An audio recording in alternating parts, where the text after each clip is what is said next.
Hello student, कैसे हैं आप लोग। स्टूडेंट, हमने एनवायरमेंटल केमिस्ट्री स्टार्ट किया और उस एनवायरमेंटल केमिस्ट्री का ही एक आज बहुत ही इम्पोर्टेंट टॉपिक जो कि पूरे वर्ल्ड की एक समस्या है, that is ozone layer deflection. Student, यूँ समझिए, जिस तरह से एयर पोल्यूशन, नॉइज़ पोल्यूशन और वाटर पोल्यूशन एक बहुत बड़ी समस्या रही, ठीक उसी तरह से ओजोन लेयर डिप्लेक्शन भी पूरे वर्ल्ड की एक बहुत बड़ी समस्या है। इस पर आज हम फोकस करेंगे, पूरा लेक्चर इसी पर रहेगा। आप इसको बड़े ध्यान से समझें और सुने। मैं जहाँ तक समझता हूँ आपको बहुत ज़्यादा बेनिफिट होने वाला है और आपके सिलेबस को भी एक बहुत अच्छा संबल मिलेगा। ओजोन लेयर डिप्लेक्शन समझने से पहले हम समझें कि ओजोन लेयर डिप्लेक्शन में हम क्या करने जा रहे हैं। ओजोन लेयर के लिए मैं कहूँ, what is it, where is it and why it is important to life on earth and how are we as humans affected it.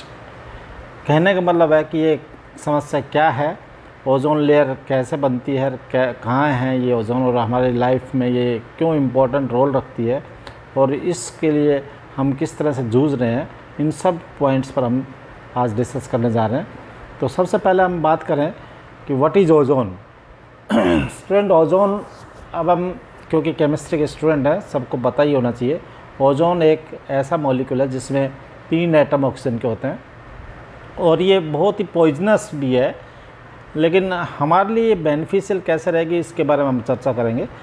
हम ये समझें कि ये ओजोन का जो एक लेयर है वो एटमॉस्फेयर के हम स्टेटस पर जो जोन है उस जोन में ये ओजोन लेयर बनी है।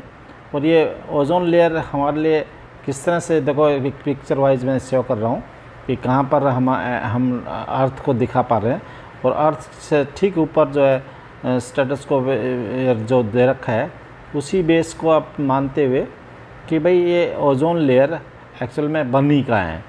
तो अर्थ के ठीक ऊपर जहाँ पर ट्रोपोस्फेयर है और उसके ठीक नज़दीकी स्ट्रेटोस्फेयर है, यहाँ अर्थ से लगभग 25-30 किलोमीटर दूरी पर जाकर ओजोन लेयर बनी।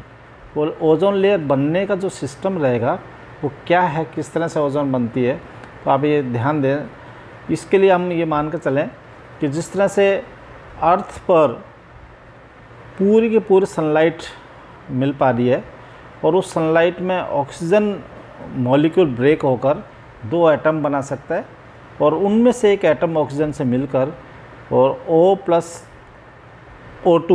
ये केमिकल कंपोजिशन हुआ, O3 बन गया। और ये O3 जो बना है, इस O3 को ही हम कहेंगे कि ये कंटिन्यूस जब जनरेट होते होते एक लेयर जो है अर्थ के ठीक ऊपर जो बन जाएगी। और ये हमारे लिए इम्पोर्टेंट क्यों है, आपको ये समझ में आना चाहिए कि अल्ट्रा वायलेट रेज जो सन से आ रही है वो सीधे ह्यूमन बीइंग पर या प्लांट्स पर वो सीधे आती हैं और वो बहुत ही हार्मफुल रहती हैं। और इसके लिए हमारे लिए बेनिफिट ये मिल गया है कि ओजोन लेयर एक अम्ब्रेला की तरह काम करेगा, जो कि इस अल्ट्रा वायलेट रेज को वो हम तक नहीं पहुंचने देगा और अल्ट्रा वायलेट रेज वो वापस स्पेस में ही चले जाएगी, सन की तरफ ही चले जाए। तो हमारे लिए कि प्रोटेक्टिव लेयर है, जो हम कह देंगे कि ये क्योंकि ओजोन से बनी है इसलिए ओजोन लेयर बनी है। अब समस्या ये आ रही है कि ये ओजोन लेयर डिप्लेक्शन कैसे हो रहा है, किस तरह से हम ये कहने लगे कि ओजोन होल बन गया है। तो ये भी ध्यान दें, इसके लिए ये जो एक थिन लेयर हो गई है पूरे अर्थ पर, जो अंटार्कटिका है उस रीजन में जाकर एक थिन लेयर होगी ओजोन की, अर्थात वहाँ पर ओजोन डिप्लेक्शन होने लग गया है, ओजोन वहाँ से हटने लग गई है और वो एक लेयर थिन बन गई है और वो होल नुमा दिखने लग गया है। तो वहाँ पर एक बड़ा ख़तरा यही मंडरा रहा है कि वहाँ पर जो जनजीवन है वो बहुत ही अस्त व्यस्त हो जाएगा, क्योंकि पराबैंगनी रेज जो अपन अल्ट्रावायलेट रेज कहते हैं वो सीधे के सीधे ह्यूमन बीइंग पर आएगा और जिससे कि बड़ी भारी समस्या हो जाएगी कि प्लांट्स डिस्ट्रॉय हो जाएंगे, ह्यूमन बीइंग में कैंसर जैसी बहुत बड़ी समस्या होने लगेगी।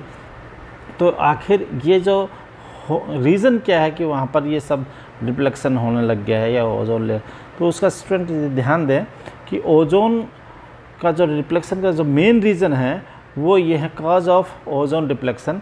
तो वो बेसिक रीज़न है, जितनी हमने अपने लिए सुविधाएं जो बना ली हैं, लाइक रेफ्रिजरेटर आपने लगा लिया है, एसी आपने घर पर लगा लिया है, फायर एक्सटिंग्विशर लगा लिया है, ये सारी की सारी ऐसे केमिकल जनरेट करती हैं जो कि हम कह सकते हैं CFC क्लोरोफ्लोरोकार्बन ये कंपाउंड जनरेट करता है जो कि क्लोरीन प्रोडक्ट्स करता है।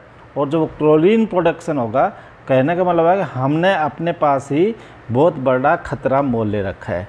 हम जितनी सुविधा अपने घर पर जुटा रहे हैं, ये नहीं समझ में आ रहा है कि वो सुविधा थोड़ी देर के लिए है या पूरे मतलब अपने लाइफ के लिए वो लाइफ लॉन्ग बनेगी कि नहीं है। तो हम ये कहेंगे कि जैसे जैसे हम इतनी ज़्यादा सुविधाएं जुटा रहे हैं, AC घर पर लग रहा है, फ्रीज़र है, ये सब बहुत ख़तरनाक चीज़ यूँ है कि ये क्लोरोफ्लोरोकार्बन ये कंपाउंड जनरेट करता है जो कि क्लोरीन का मेन सोर्स मानते हैं।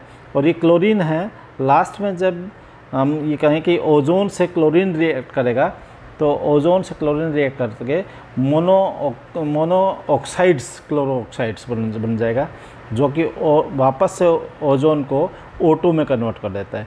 तो ओजोन जब O2 में कन्वर्ट करेगी तो धीरे धीरे उस एरिया में ओजोन की कमी हो जाएगी। और ओजोन की कमी होने से वो बात है कि वहाँ पर वो जो लेयर है वो अपना आप ही थिन हो गई, और जैसा कि हम अंटार्कटिका के रीजन में देख पा रहे हैं। तो ये एक बेसिक रीज़न है कि हम ये जो ओजोन का धीरे धीरे एक होल कह रहे हैं या डिफ्लेक्शन कह रहे हैं, इसका बेसिक रीज़न है कि क्लोरोफ्लोरो कार्बन जो कंपाउंड है वो लगातार एमिट हुआ जा रहा है।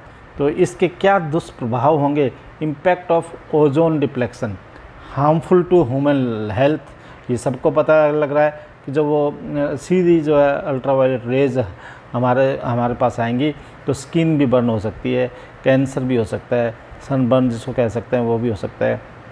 तो ये हमारे लिए बहुत बड़ा मतलब एक दुष्परिणाम पड़ेगा।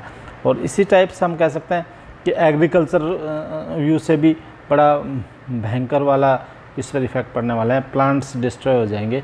तो ये जो पूरा एग्रीकल्चर फील्ड है वो सारा का सारा इफेक्टेड रहेगा। तो इवन हमारी जो बिल्डिंग्स हैं, जो वुड्स हैं, प्लास्टिक हैं, रबड़ हैं, ये इनको भी ये सब कुछ अल्ट्रावायलेट रेज डिस्ट्रॉय कर सकती हैं।